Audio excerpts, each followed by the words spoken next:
우리를 부르시는 하나님, 부르신 그곳에서 저희가 예배자로 발견되기를 소망하며 불러주신 그것에 너무나 감격해하며 모든 순간을 하나님 앞에 더 내 자신을 쳐서 복종시키는 저희가 되기를 소망합니다. 오늘 이 밤에도 저희를 불러서 이곳에 오게 하신 하나님을 찬양합니다. 하나님, 지금도 계속해서 저희를 더 부르시는 하나님, 우리의 삶 가운데 하나님 앞에 내려놓지 못한 그러한 삶의 영역들이 아직까지도 있음을 보며 다시 한번 하나님 앞에 엎드립니다. 불쌍히 여겨 주옵소서. 아직도 내가 시퍼렇게 살아있음을 봅니다. 하나님,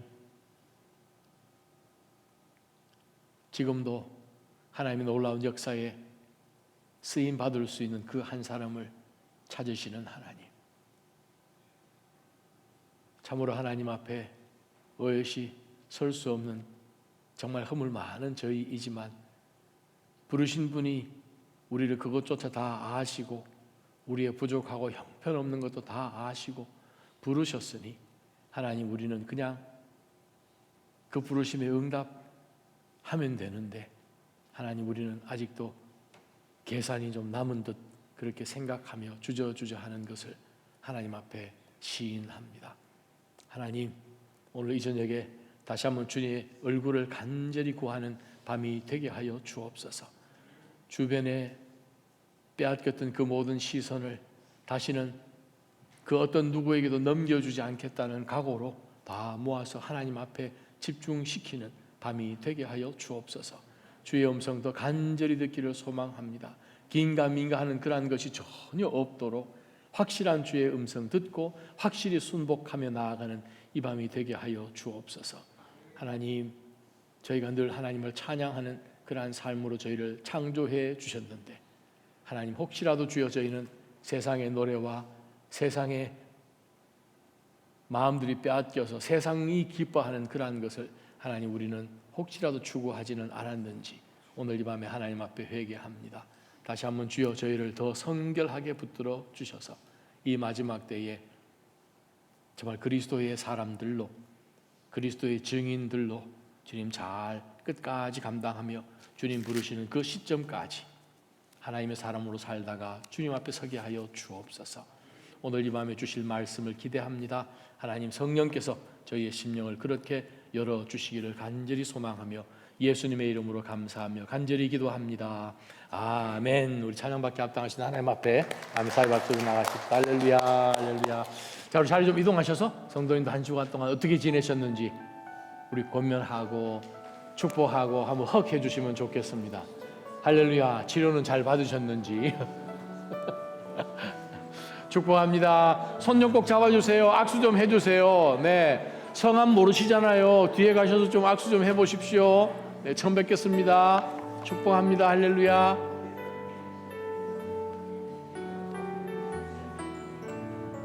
축복합니다. 할렐루야.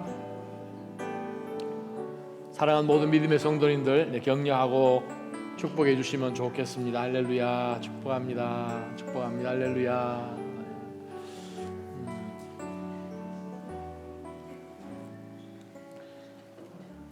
하나님이 주신 소풍 같은 한 주였습니다. 날씨가 참 좋아서 이제 또 날씨가 조금씩 추워지고 있긴 한데 네, 하나님은 참 지루하지 않으신 분 같습니다. 오늘 주신 하나님의 말씀은 출애굽기 4장 말씀입니다. 이 시간 다 함께 일어나셔서 하나님의 말씀 함께 저와 여러분이 한 절씩 교독하며 말씀 같이 20절까지 말씀 받으십시다. 제가 먼저 읽습니다. 모세는 대답했습니다. 그들이 만약 저를 믿지 않거나 제 말을 듣지 않고 여호와께서 당신에게 나타난 것이 아닙니다 라고 하면 어떻게 합니까? 그러자 여호와께서 모세에게 내 손에 있는 것이 무엇이냐고 말씀하셨습니다. 모세는 지팡이입니다 라고 대답했습니다. 여호와께서 말씀하셨습니다. 그것을 바닥에 던져보아라. 모세가 지팡이를 바닥에 던지자 지팡이는 뱀이 되었습니다. 모세는 뱀을 피해 도망쳤습니다. 여호와께서 모세에게 손을 뻗어 뱀의 꼬리를 잡아라 라고 말씀하셨습니다. 그래서 모세가 손을 뻗어 그 꼬리를 잡자 뱀은 모세의 손에서 다시 지팡이로 변했습니다. 여호와께서 이것으로 여호와 그들의 하나님 곧 아브라함의 하나님, 이삭의 하나님, 야곱의 하나님이 내게 나타났다는 것을 그들이 믿게 될 것이다 라고 말씀하셨습니다. 또 여호와께서 모세에게 내 손을 품에 넣어보아라 라고 말씀하셨습니다. 그래서 모세는 손을 품에 넣었다가 빼어 보았습니다. 모세의 손이 나병에 걸려 눈처럼 하얗게 됐습니다. 여호와께서 이제 손을 다시 품에 넣어보아라 하고 말씀하셨습니다. 그래서 모세가 손을 다시 품에 넣었다가 빼어보니 다른 부위의 피부처럼 원래대로 돌아왔습니다. 그러자 여호와께서 말씀하셨습니다. 행여 그들이 너를 믿지 않거나 첫 번째 기적에 주목하지 않더라도 두 번째 표적은 믿을 것이다. 그러나 이 두 가지 표적을 믿지 않거나 내 말을 듣지 않으면 나일 강물을 떠와서 땅에 부어라. 강에서 떠온 물이 땅에서 피가 될 것이다. 모세가 여호와께 여호와여, 저는 말을 잘하는 사람이 아닙니다. 예전에도 그랬고 주께서 주의 종에게 말씀하신 후에도 그렇습니다. 저는 말이 어눌하고 혀도 둔합니다 라고 말했습니다. 여호와께서 모세에게 말씀하셨습니다. 사람에게 입을 준 자가 누구냐? 또 귀머거리나 벙어리가 되게 하거나 눈으로 보게 하거나 눈멀게 하는 자가 누구냐? 나 여호와가 아니냐? 이제 가거라. 내 입에 있어 무슨 말을 할지 내가 가르쳐 줄 것이다. 그러나 모세는 여호와여 간구합니다. 그 일을 할 만한 다른 사람을 보내십시오 라고 말했습니다. 그러자 여호와께서 진노하셔서 모세에게 말씀하셨습니다. 내 형 레위 사람 아론이 있지 않느냐? 나는 그가 말을 잘하는 것을 알고 있다. 이제 그가 너를 만나러 오고 있다. 그가 나를 보게 되면 기뻐할 것이다. 너는 그에게 말해 그의 입에 말을 넣어 주어라. 내가 내 입과 함께 할 것이며 그의 입에도 함께해 너희가 할 일을 가르쳐 줄 것이다. 그는 너를 위해 백성들에게 말할 것이며 내 입이 돼 줄 것이다. 그리고 너는 그에게 하나님과 같이 될 것이다. 이제 너는 이 지팡이를 내 손에 들고 그것으로 표적을 보이도록 하여라. 모세는 장인 이드로에게 돌아가 제가 이제 떠나 이집트에 있는 제 동족에게 돌아가서 그들이 아직 살아있는지 보고자 합니다 라고 말했습니다. 이드로는 모세에게 평안히 가게 라고 했습니다. 여호와께서 미디안에 있는 모세에게 말씀하셨습니다. 이집트로 돌아가거라. 너를 죽이려고 하던 자들이 다 죽었다. 그래서 모세는 아내와 아이들을 태우고 이집트를 향해 길을 떠났습니다. 모세의 손에는 하나님의 지팡이가 들려 있었습니다. 아멘. 앉아주시기 바랍니다.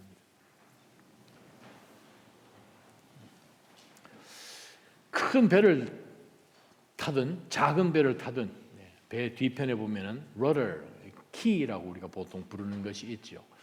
하나 있습니다. 정말 큰 배는 3개까지 두기는 합니다만 웬만큼 우리가 볼 때 배 정말 크다 해도 뒤에는 rudder가 키가 하나 있습니다. 그거 가지고 방향을 정하죠. 하나 참 중요합니다. 없어서는 안 될 것이죠. 사실 어떻게 보면 가정이든 어떤 직장이든 사회든 한 사람이 참 중요합니다. 중요한 역할을 맡은 그 한 사람 때문에 그 일이 이루어지기도 하고 혹은 그 중간에 그 일이 스탑되기도 하죠. 특별히 하나님 손에 들려서 하나님이 요긴하게 사용하시는 그 한 사람의 역할은 정말 어마무시합니다. 우리가 지난 시간에는 하나님의 그 속성이라고 할까요? 구원하기를 기뻐하시는 하나님, 전도하시는 하나님, 선교하시는 그 하나님을 도무지 이해하지를 못해서 끝까지 요나서 마지막 장까지 자기의 이 생각을 바꾸지 않고 계속 입이 이만큼 나왔던 요나에 대한 내용으로 우리가 우리 신앙 가운데서 동일하게 발견되는 내 생각을 절대 포기하지 않고 끝까지 하나님 앞에 원망하면서 억지로 하나님 시키시는 대로 하긴 하지만 하나님 마음에 동의하지 않는 그러한 우리의 모습은 없는지를 우리가 한번 들여다보았습니다. 오늘 우리가 들여다볼 것은 하나님께서 우리를 부르신 가운데서 우리에게 어떤 귀한 사명을 맡기실 때 우리는 어떻게 해야 하는가 하는 것을 우리가 한번 말씀을 통해서 살펴보고자 합니다.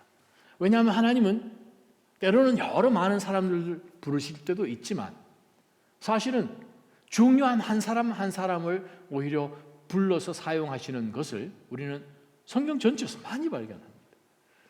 그 많은 이 성경의 사건들 가운데서 에스겔서 22장 말씀을 보면 20절에 이 땅을 위해 내 앞에서 성벽을 쌓고 성에 무너진 틈에 서서 나로 하여금 이 예루살렘 성읍을 멸망시키지 못하게 할 사람을 찾았지만 그들 가운데 한 사람도 찾을 수가 없었다.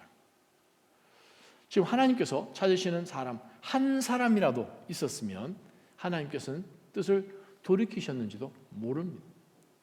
하나님께서 말씀하십니다. 정말 이 한 사람의 역할은 정말 중요하지요. 그래서 하나님께서는 지금도 바로 그 일을 할 수 있도록 우리에게 여건도 주시고 달란트도 주시고 은사도 주시고 하는 가운데서 우리를 부르실 때가 참 많습니다. 뭐 교회 사역도 마찬가지죠.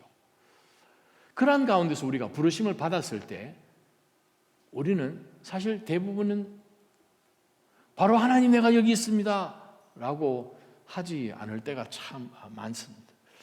모세요? 오늘 우리가 읽었던 모세요? 굉장한 사람 같지요? 별로 그렇지는 않습니다. 처음 시작을 보게 되면. 왜냐하면 우리가 읽은 것은 4장입니다. 하나님이 모세를 부르신 장면부터 나오는 것이 3장입니다. 3장부터 이미 모세는 하나님께서 기가 막히게 성경 전체에 어떻게 그렇게 부르신 그렇게 긴 토크를 했던 사람이 있습니까? 없어요. 불타는 그 떨기나무 속에서 기이한 가운데서 부르시고 신발 벗으라 말씀하시고 부르심 가운데서 하나님께서 이 모세로 하여금 감당치 못하겠지만 모든 인포메이션을 다 주셨잖아요. 그러면서 부르셨습니다.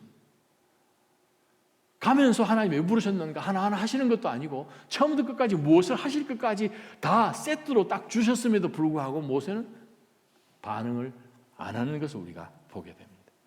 여러분 성경책 가지고 계시면 성경책 3장을 한번 펴서 보시면 3장 1절부터 말씀을 볼 때에 모세가 이제 장인 이드로의 양떼를 이제 치고 있었습니다. 광야 가운데서. 근데 여호와의 천사가 떨기나무 가운데서 타는 불꽃 속에서 모세를 부르시죠. 모세야 모세야 했는데 가보니까 사람은 없고 떨기나무는 불타고 있고 그래서 모세 내가 가서 저 이상한 광경을 보아야 되겠다 지금 보는 가운데서 지금 말씀하시니까 제가 여기 있습니다. 근데 언급결에 말만 하는 것이죠. 더 이상 가까이 다가오지 마라. 내가 서 있는 곳은 거룩한 땅이니 내 발에서 네 신을 벗어라 라고 말씀하십니다. 그리고 부르신 분이 누구신지를 나는 내 조상의 하나님 곧 아브라함의 하나님 이삭의 하나님 야곱의 하나님이었다가 아니고 하나님이다 라고 말씀하십니다.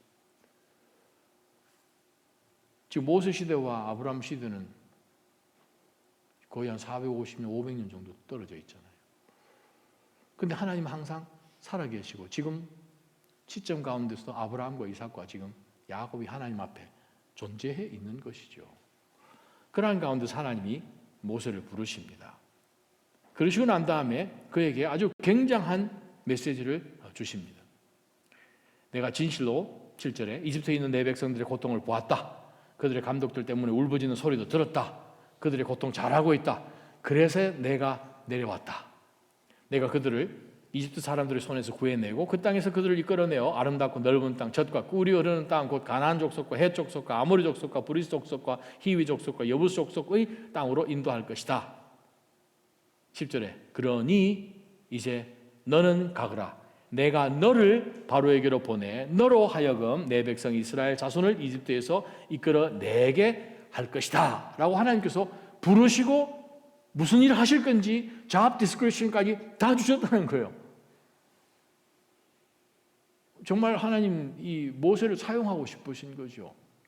그런데 오늘 이 모세를 보게 되면 오늘 읽었던 우리가 4장 20절까지 보는 가운데서 5번에 걸쳐서 모세는 하나님, you made a mistake.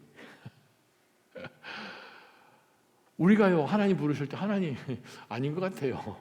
저는 아닌 것 같아요. 우리가 하나님보다 더 똑똑해요. 하나님 저 다른 집사님을 불러야 되는데 왜 저를 부르십니까? 이 번개를 잘못 치셔서 이런 식으로 생각한다는 거예요.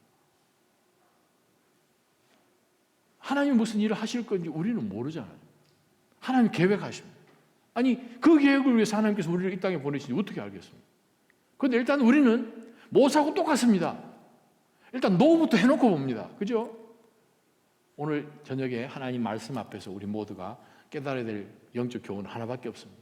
하나님 부르실 때 뒷공문이 빼지 말자. 그거예요. 뒷공문이 고민할 필요도 없고 계산할 필요도 없고 하나님 한 주만 기도하겠습니다. 기도하면 뭐라고 하려고요? 정말 중요한 것이 무엇입니까? 하나님 알고 부르셨다는 거예요. 우리는 이해가 안 되는데 끝까지 가도 동의 안 되는데 요나 같은 사람도 동의를 못 하는데 우리가 동의하겠습니까? 우리 동의 못 해요. 그러한 가운데서 우리가 이 모세를 통해서 배우는 여러 교훈들을 오늘 말씀을 통해서 하나하나 한번 들여다보기를 원합니다. 그래서 하나님께서 모세에게 10절에 내가 지금 너를 지금 보내서 이스라엘 백성들을 지금 그렇게 구출내는 그 일을 시키겠다 했더니 11절에 하나님께 모세가 이렇게 대답합니다. 제가 도대체 누구라고 바로에게 간다고 그 말씀을 하십니까? 하나님에게 지금 한 수 가르쳐. 제가 누군지 혹시 아십니까? 제 배경은 아십니까? 제가 지난 40년 동안 뭐 한지도 아십니까? 아니 예전에 좀 혈기 좀 좋았을 때는 내 힘으로 한번 해보려고는 했는데 뭐 그런 거 다 포함된 내용인지도 모르겠습니다. 먼저 이야기하는 것이 무엇입니까? 내가 왜 그 일을 해야 됩니까? 저는 일단 아니라고 생각합니다. 라고 했더니 하나님이 뭐라고 말씀하시면 내가 분명히 너와 함께 할 것이다. 내가 백성들을 이집트에 인도해 내고 나면 이 산에서 하나님께 예배할 것인데 분명히 너가 이스라엘 백성들을 인도해 내고 나면 이 말은 우리 원어에는 퍼펙트 완료로 되어 있거든요. 그러니까 먼저 일어날 것을 하나님께서 아시고 그냥 인도하고 나면 인도했다. 그러고 나면 그들이 이 산에서 예배를 할 터인데 하나님은 이미 다 보고 계시는 하나님이십니다. 이것이 내가 너를 보냈다는 표적이 될 것이다. 그때 가서 예배할 그 시점 가운데 하나님이 정말 나는 절대 하나님 노라고 할 텐데 하나님께서 나를 보내셨다는 사실을 알게 될 것이다 라고 말씀하시면 어떻게 해야 됩니까? 아 그러시군요 하나님. 그러면 알아서 쓰십시오 뭐 이렇게 해야 되는데 우리도 사실 그러 할 것 같잖아요. 그 정도 큰 계획을 갖고 계십니까? 와. 근데 모세는요, 네.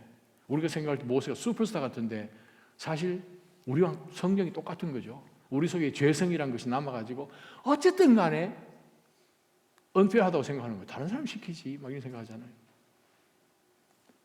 두 번째, 모세가 11절에 하나님 앞에 또다시 한번 아니라고 지금 하나님을 설득합니다.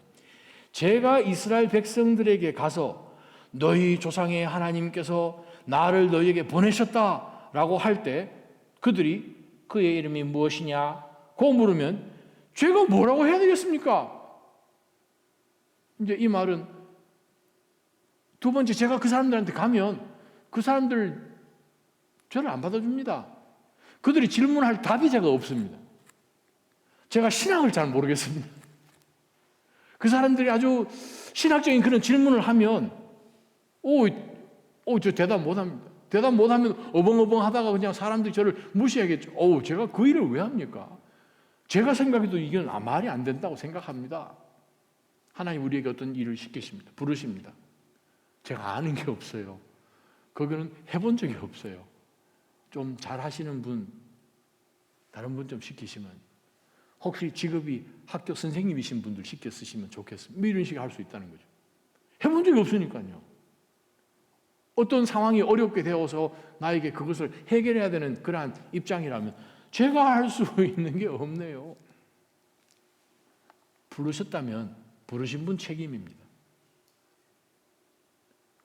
왜 불렀는가 하는 그 생각하는 그것이 우리 문제가 아니라는 거죠.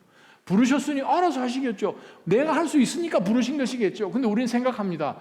하나님이 뭘 하시든 저는 못하는 사람입니다. 라고 우리 스스로를 그렇게 평가 내린다면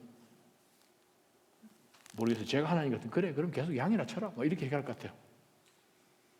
다른 사람 부르지 뭐.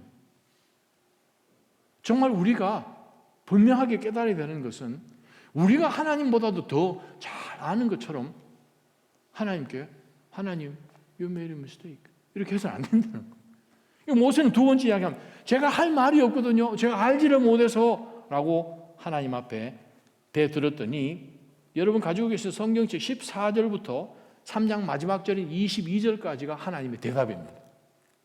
신학적인 대답입니다. 이해되시죠? 제가 그 사람들이 뭐라고 질문을 하게 되면 제가 대답할 것이 없거든요 했더니 하나님 오케이 그러면 내가 너한테 좀 교육을 좀 해야 되겠다 해가지고 하나님께서는 14절부터 22절까지 하나님께서 어떤 하나님이시고 어떤 구원의 계획을 갖고 계시고 지금 너를 통해서 무슨 일을 하셔서 어떤 일들이 벌어지게 할 것인지를 하나님께서 홀 패키지로 주신 것이에요. 자 14절 한번 보세요. 나 언약의 하나님 스스로 있는 하나님 예바 혹은 야훼라고 발음하기도 하죠. 너는 이스라엘 백성이 이렇게 말하면 된다. 스스로 있는 그분께서 언약의 하나님께서 나를 너희에게 보냈다라고 그 말만 하면 된다는 거죠. 또 이스라엘 백성들에게 말하여라. 여호와 너희 조상의 하나님 곧 아브라함의 하나님 이삭의 하나님 야곱의 하나님이 나를 너희에게 보내셨다라고 말이다.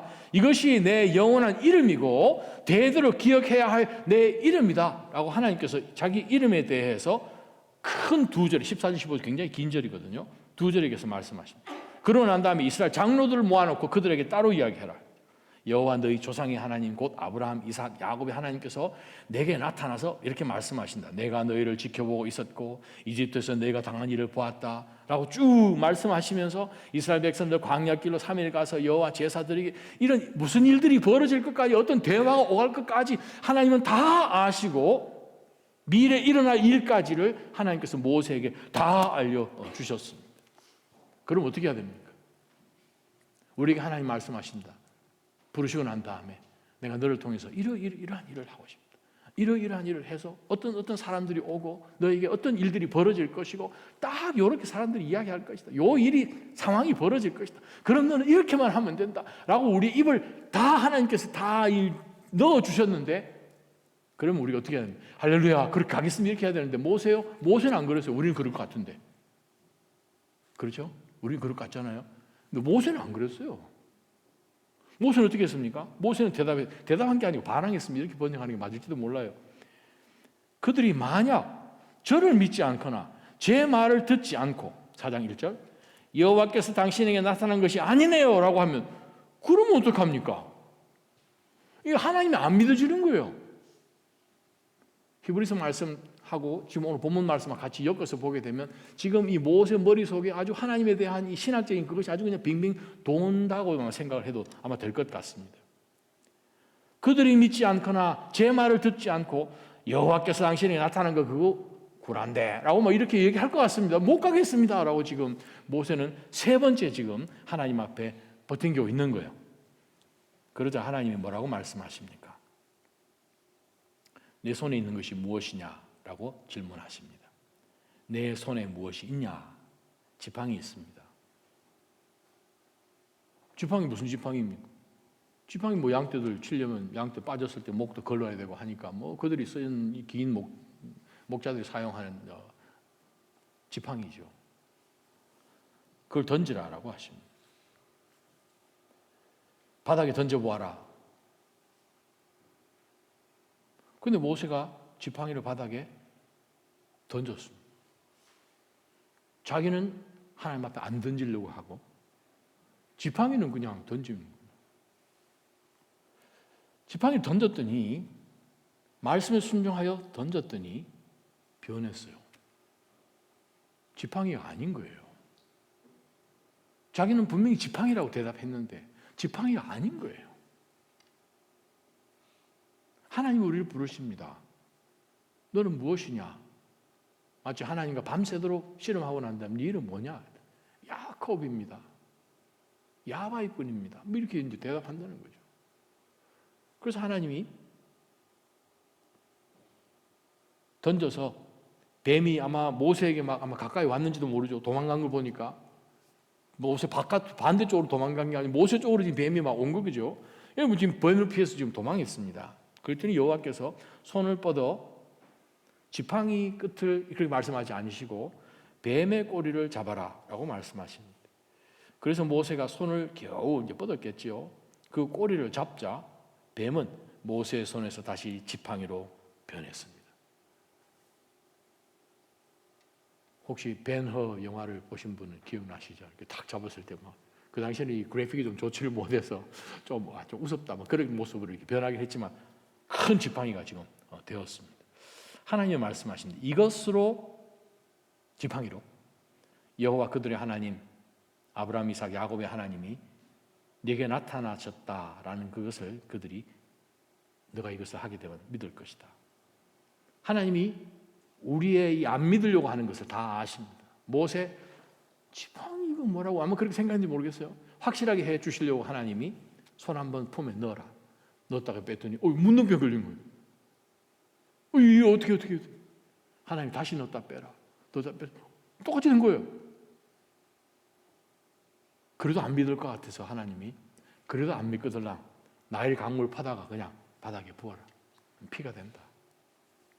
분명하게 하나님께서 그에게 세 가지 기적을 체험해 보도록 특별히 두 번째, 첫 번째, 두 번째를 실습까지 하게 하신 거예요. 이제 가서 그냥 던지기만 하면 자기가 할 거 하나도 없죠. 던지기만 하면 되죠. 집어넣다 빼기만 하면 됩니다. 그거는 누구나 할 수 있습니다. 강물 떠오는 거 누구나 할 수 있습니다. 그런데 10절 보세요.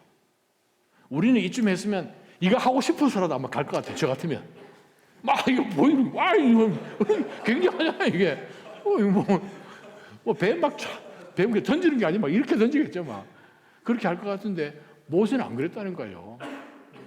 모세는 아주 나쁜 사람이에요. 우리는 지금쯤 한번 순종할 것 같잖아요. 10절입니다. 네 번째, 자그마치 네 번째 모세가 하나님 앞에 또 핑계를 댑니다. 모세가 여호와께 여호와여, 제가 굿즈가 안 따릅니다. 이렇게 얘기하는. 이게 말을 잘하는 사람이 아닙니다. 근데 분명히 말을 굉장히 잘한 사람이잖아요. 우리 히브리서 11장을 보게 되면 이 이집트에서 그 왕궁에 일어나는 그 모든 것을 잘 훈련받은 사람이잖아요. 뛰어난 사람이잖아요. 또 이 스데반의 그 설교 가운데도 등장하는 내용이기도 하고. 근데 뭐 이해는 되죠. 40년 동안 말할 상대가 없죠. 여러분 지금도 그 시내의 강도에 광야에 가보면 아무도 없거든요. 그냥 바람만 휙 불고 그냥 이상한 덤불 같은 서부 영화에 나오는 그런 이 수풀 같은 그런 것만 이렇게 왔다 갔다 하는 그런 상황이기 때문에 아마 실어증 걸렸는지도 모르겠어요. 아침부터 저녁까지 그냥 양 엉덩이만 보고 다닐 거고 막 양만 그냥 양하고 얘기만 했을 거니까 제가 요즘 집에서도 영어를 못 합니다. 우리 딸이 아빠 영어 하지 말라 그래가지고. 아니 미국 와서 사는데 영어 쓸 일이 없잖아요. 그러다 보니까 영어를 제가 못 해요. 한국에 있을 땐 10년 살 땐 아침부터 저녁까지 외국인 학교 학교장 했으니까 아침부터 저녁까지 노상 다니는 회의고 미8군 구도에 이틀에 한 번씩 들어가서 회의해야 되고 교회도 영어 예배 섬겼으니까 아침부터 저녁까지 늘 한국말 할 때가 사실 없었죠. 그때는. 지금은 반대요. 미국 와서 15년을 살다 보니까 다시 돌아와서 이게 안 돼요. 우리 딸이 아빠 옛날에는 조금 하는 것 같더니만 영어가 이상하다. 나보고 영어 하지 말라고 그래요. 그래서 제가 집에서는 영어 금지령이 내렸습니다. 모세 40년을 그래서 이해되죠. 자, 그래서 일단 말을 하는 것을 허락해 주신 하나님도 예외하고 저는 말을 잘하는 사람이 아닙니다. 예전에도 그랬고 하나님이 모르셔서 인포메이션을 주는 거예요. 하나님 저를 잘 모르셨네요. 제가 예전에도 그렇고 지금 말이 좀 서툴러요. 말을 못해요. 가서 얘기하라면서요. 제가 말을 못합니다. 주께서 주의 종에게 말씀하신 후에도 그렇습니다. 하나님보다 더 잘 알아요. 모세가. 우리가 때로는 하나님보다 더 잘 알잖아요. 하나님 말씀하시는데 하나님 아닙니다. 잘 모르시네요. 21세기는 그렇지 않습니다. 옛날에는 그랬는지 모르지만 우리 그렇게 많이 생각하면서 신앙생활 할 때가 많다는 거죠. 저는 말이 어눌하고 혀도 둔합니다. 그랬더니 하나님 야 요것 봐라 이렇게 하신 것 같아요. 11절에 여호와께서 모세에게 대답하십니다. 하나님은 정말 미쁘세요. 밉다 뜻이 아니고 신실하시다 그 뜻입니다. 변하지 않다 뜻입니다. 하나님 그래도 우리 수준으로 내려와서 대화를 해주시는 거예요. 나 같았으면 연언하고 했을 것 같은데 대화를 해주세요. 그러면서 뭐라고 말씀하신 거 아니? 모세에게 말씀하시기를 그래 사람에게 입을 준 자가 누구냐? 대답해 보게 하는 거예요. 속으로. 또 기머거리나 벙어리가 되게 하거나 눈으로 보게 하거나 눈 멀게 하는 자가 누구냐? 나 여호와 아니더냐? 12절에 더 이상 하나님이 참지 못하시고 Go! 그렇게 말씀하시죠. 원문에 보게. 이제 가라. 내 입에 있어 무슨 말을 할지 내가 가르쳐 줄게. 발음하도록 해줄게. 뭐 그렇게 얘기합니다. 네 번째 했으니까 우리 같으면 하나님 진짜 입에 넣어주셔야 됩니다. 갑니다 이제. 갑니다. 뭐 이렇게 하라고도 아마 우리가 갔을지도 모르겠어요. 근데 모세는 안 갔어요. 참 모세는 희한한 사람, 나쁜 사람. 우리보다 믿음이 없는 사람. 그렇지 않죠. 우리는 지금도 부르신 지가 언젠데 지금도 우리 여기 있을 수 있습니다. 지금도 우리가 서 있는 그 자리에서 부르신 지가 언젠데 계속 핑계대면서 하나님 말씀 계속 하시는데 계속 기막으면서 우리가 있는 그 자리에 지금도 있을 수 있죠. 그래서 하나님께서 이 말씀을 성경에 기록하셨다고 저는 믿습니다. 저에게 하신 말씀이라고도 믿습니다. 13절에 그러나 모세는 여호와여 간구합니다. 그 일을 할 만한 다른 사람 좀 알아보시면 안 되겠습니까? 하나님 다른 사람 보내시면 안 되겠습니까? 모세가 자기 자신을 너무 잘 알았어요. 얼마만큼? 하나님보다. 하나님 모세를 아는 것보다도 모세가 그 땅에 가지 못할 이유를 모세가 너무너무 논리적으로 잘 알아서 하나님 앞에 딱딱 대답하고 있습니다. 그랬을 때 하나님께서 진노하셨습니다. 내 형 레위 사람 아론이 있지 않느냐? 나는 그가 말 잘하는 것을 알고 있다. 이제 그가 너를 지금 만나러 오고 있다. 그가 너를 보게 되면 기뻐할 것이다. 너는 그에게 말을 해서 그의 입에 말을 넣어 주어라. 내가 내 입과 함께 할 것이고 그의 입에도 함께해 너희가 할 일을 가르쳐 줄 것이다. 그는 너를 위해 백성들에게 말할 것이며 내 입이 되어 줄 것이다. 그리고 너는 그에게 하나님과 같이 될 것이다. 이제 너는 이 지팡이를 내 손에 들고 그것으로 표적을 보이도록 하여라 라고 이제 말씀을 하고 난 다음에 아론이 나오는 것은 이 장면에는 기록이 없죠. 아론이 나왔어요. 아론이 나와야 됩니까? 원래 하나님의 계획 가운데서 아론에 대한 계획이 없는 것 같았어요. 그런데 지금 계속 이야기하니까 하나님이 플랜 B를 쓰시는 거죠. 플랜 B 씀으로 인하여서 앞으로 여러분이 광야 생활 40년 하는 광야에 이 아론이 사고 친 것이 한두 번인지 여러분 아시죠? 아주 온 이스라엘 한번 날아갈 뻔도 했잖아요.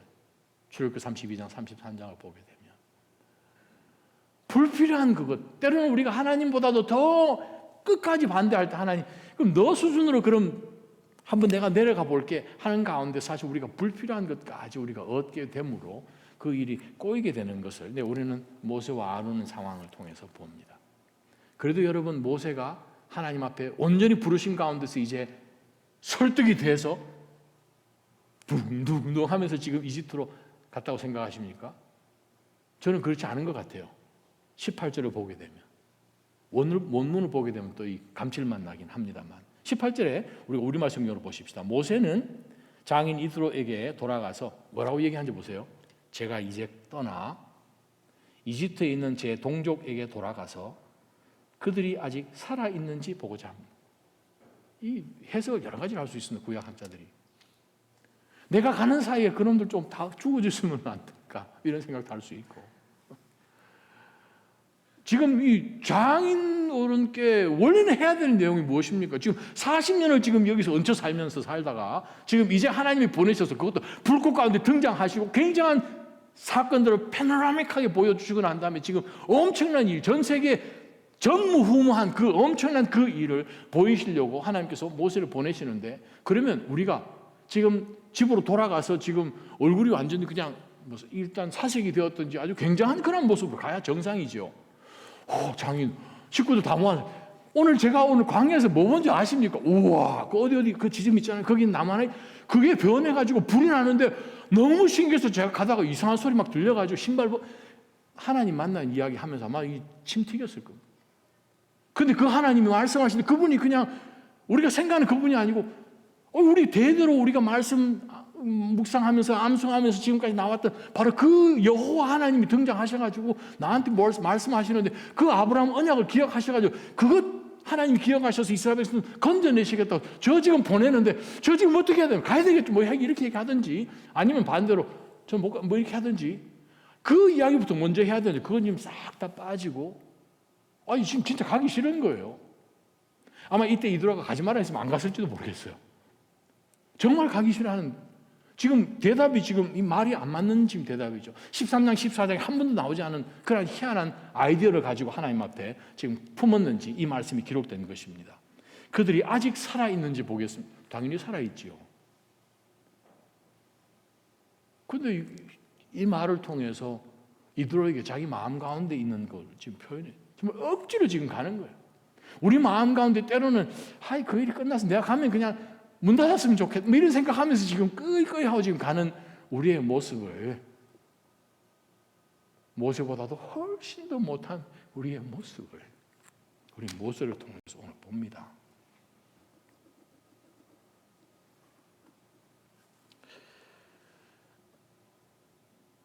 여호와께서 미디안에 있는 모세에게 말씀하십니다. 이집트로 돌아가거라. 너를 죽이려고 하는 자들이 다 죽었다. 그 마음 가운데 두려움이 있었는지 하나님이 이 말씀까지도 하십니다.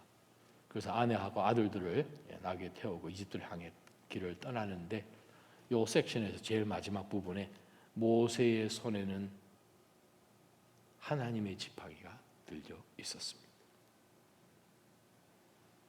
분명히 앞부분에 나와 있는 그 지팡이는 모세 손에 있는 지팡이인데 차이점은 당연히 계속 모세 손에 들려있기는 해요. 4장 1절 2절에 등장했던 것은 모세 손에 있던 그냥 늘상 지난 40년 동안 아마 썼을 지팡이. 근데 왜 지금은 모세 손에 들려있는데 다르게 표현합니까?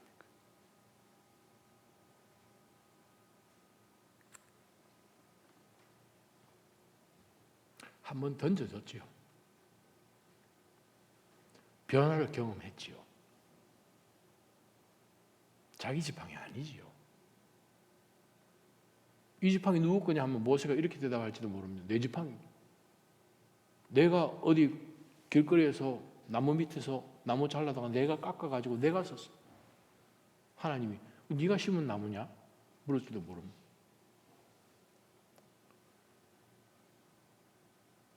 우리는 때로 생각하면서 하나님 앞에 그래 이 막대기 하나 다른 거 또 만들지 하는 생각으로 모세가 별로 시담찮게 막대기를 던졌는지도 모르겠습니다. 이거는 expendable 하니까 또 만들면 되니까 모세에게 그렇게 하찮게 느껴지는 그 마른 막대기가 던져지고 변화되고 난 다음에는 그것이 마른 막대기가 아닌 것을 모세는 알게 된 것이지요. 우리 삶 가운데 다시 한번 하나님 앞에 던져져서 변화를 경험한다면 이것이 무슨 그러나 그것을 통해서 얼마든지 하나님은 지금도 놀라운 역사를 행하실 수 있는 하나님이심을 믿으시기를 바랍니다. 우리는 하나님을 더 경험해 볼 수 있도록 주님 도와주십시오. 내가 한번 주의 임재를 체험해 본다면 지금까지 내가 하나님과 동행하면서 예수님을 만난 이후로 그런 변화를 분명히 경험했을 텐데 간증 한두 개쯤을 가지고 있을 텐데 어느 시점 딱 오게 되면 우리는 하나님 앞에 그냥 나에게 별로 중요하지 않을 것 정도는 하나님이 부르시면 여기 있습니다 했다 주는 것처럼 하나님 앞에 던질 수 있는 그러한 모습으로 변해 있는지도 모르겠습니다. 우리는 변해야 합니다. 하나님은 한 사람을 지금도 찾고 있습니다.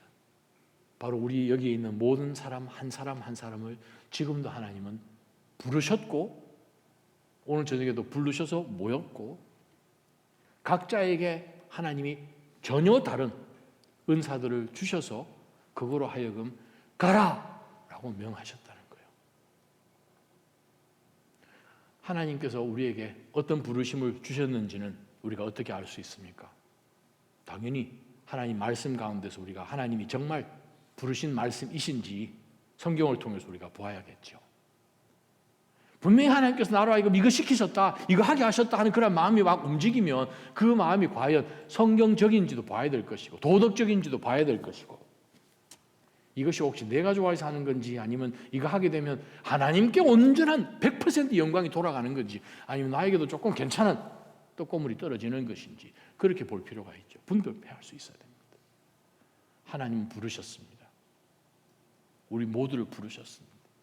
그 부르심 가운데 오늘 말씀에는 모세는 끝까지 응답을 하지 않고 결국 5번째 가서도 하나님 앞에 다른 사람 하나님 그 아이디어 굉장히 좋습니다. 하나님 정말 신실하셔서 지키시는 와 하나님 대박 다른 사람 보내십시오 라고 우리가 하면서 우리는 안 움직이고 있는 것은 아닌지요. 그런데 우리가 분명히 오늘 말씀을 통해서 깨달아야 될 것이 무엇입니까? 하나님이 부르셨다면 반드시 함께 하신다는 것을 우리는 확신해야 된다는 사실입니다.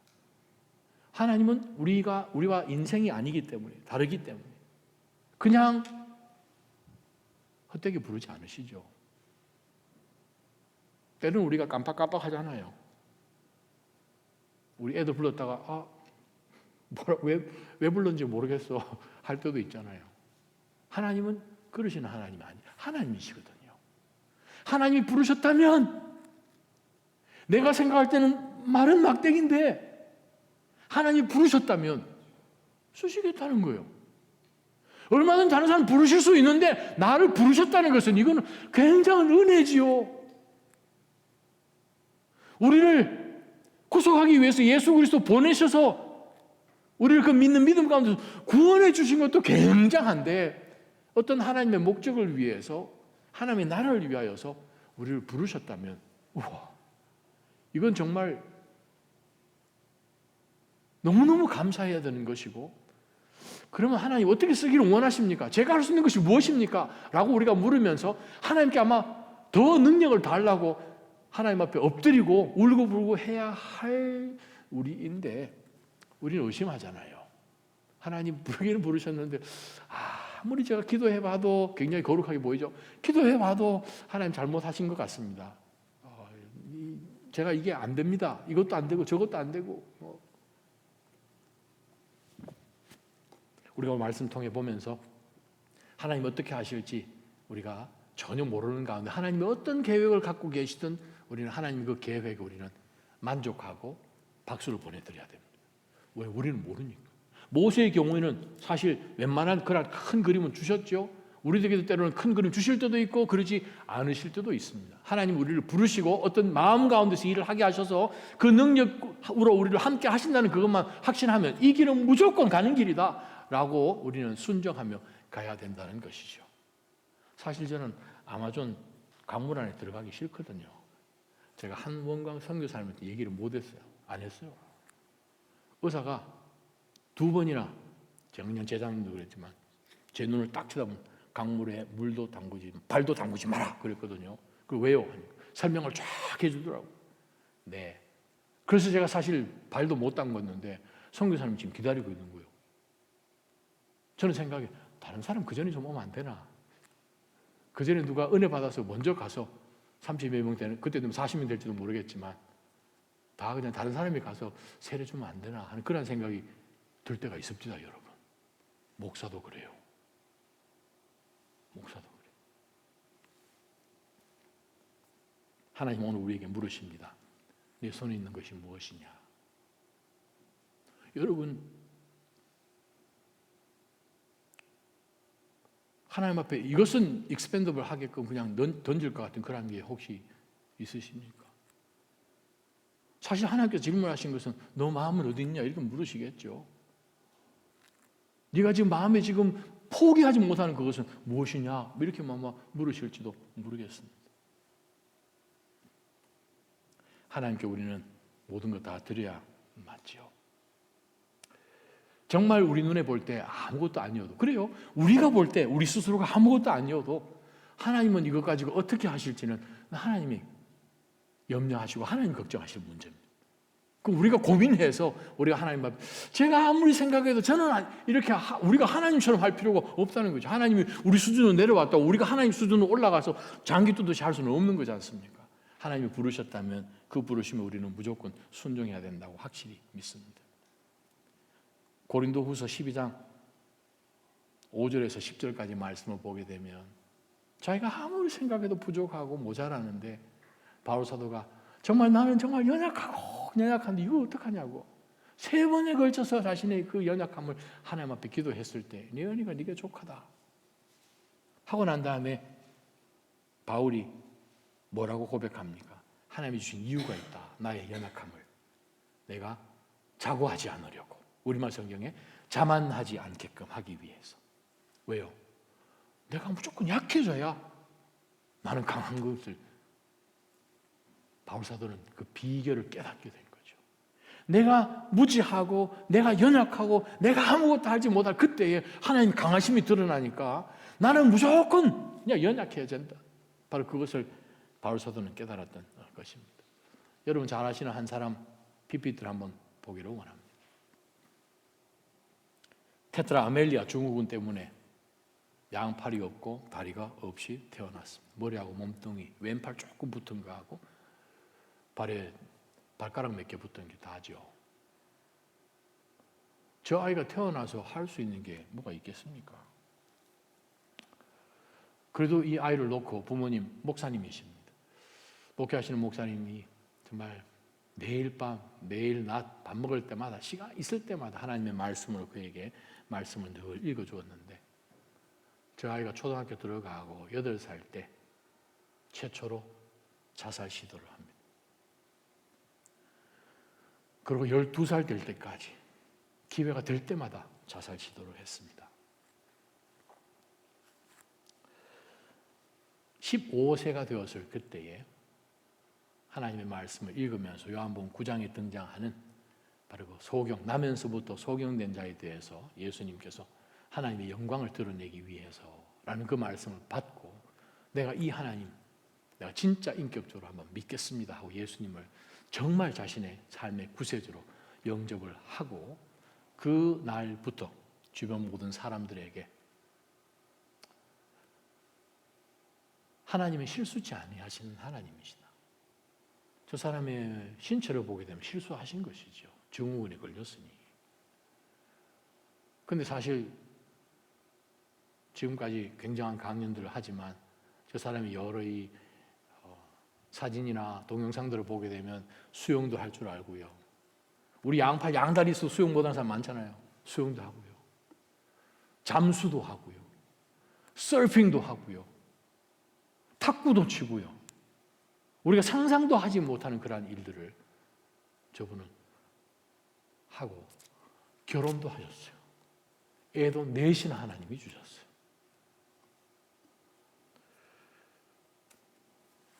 우리는 우리 스스로를 들여다볼 필요가 있습니다. 닉보 피지슨 한국 오늘에도 여러 번 오셨는데 청소년이 된 후에 그가 한 말이 있습니다. 나는 팔과 다리 없습니다. 그런데 하나님께서 나에게 주신 마음과 목소리는 있습니다. 그리고 그걸로 사람들에게 하나님의 사랑을 전할 수 있습니다. 라고 하나님 앞에 15살 때 고백한 거예요. 그렇습니다. 닉 보이치처럼 우리가 어떻게 연약해도 우리가 생각할 때 자격이 없어도 하나님 우리를 부르셨다는 그 분명한 부르심 앞에 우리가 해야 되는 것이 있지요. 우리는 순복하며 나가야 됩니다. 찬양하며 하나님 앞에 나갔으면 좋겠습니다. 주님,